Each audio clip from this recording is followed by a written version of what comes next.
Welcome back, kids. Today we are going to do 3 experiments at the same time. Let's see what we need. We need a transparent glass, lit candle, and colored water. Let's begin the experiment.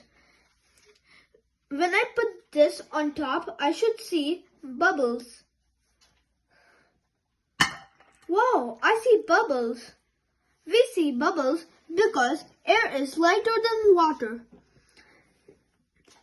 Now, we should see the candle is off.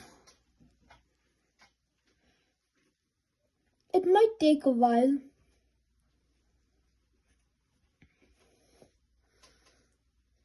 Wow, see, the candle is off.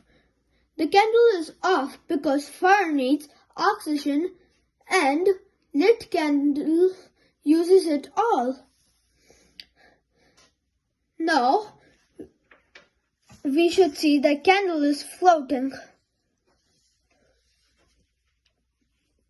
Wow, see, the candle is floating. The candle is floating. Water rises into the glass because of vacuum created inside glass.